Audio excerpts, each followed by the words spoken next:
The next creature we're going to talk about is that of the Medusas. So these guys are snake-haired recluse with petrifying gaze. I do love the art, by the way, for this. This is so good. It reminds me of JoJo, and I just think that's so funny.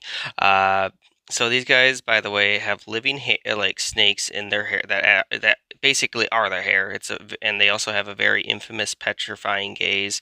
They are very hubristic creatures, so keep that in mind. And they usually reside in places of their fallen glory.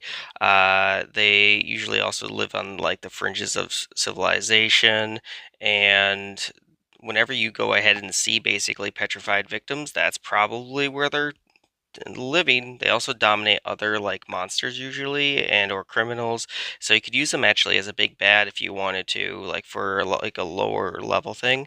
You could have these guys be maybe some of the major enemies. They also recruit like gargoyles and gorgons, so keep that in mind. And they're usually created through a variety of different things, sometimes gods, sometimes cultists, it really depends.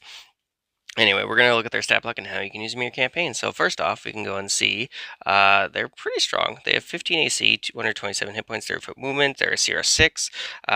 They have a multi-attack with their claw, snake hair, which, 10 damage for their claw, pretty good 19 damage for their snake hair, and then a poison spray, which just does poison damage, 11 damage, pretty good. It's not actually I would suggest using the other two, but then again, you could just make 3 poison rays, apparently.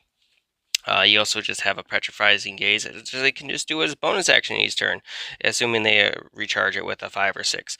And it's a DC 13 saving throw, and it's a cone, which is very important. Very important, because after the first fail, it actually causes you to be restrained, which is not good. And then after that, if you don't succeed on the second fail, you are petrified instead of being just restrained. So that's a horrible thing, because it doesn't really have a time limit according to this, and that means that you are probably bye-bye unless you have greater restoration or something like that.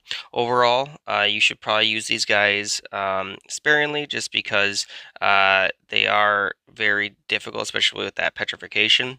On lower levels, it will go ahead and be a problem because the party won't likely be able to have that, so I'd say level 5 at the minimum.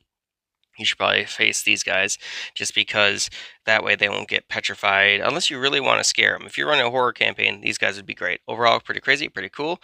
You consider using them in your campaigns.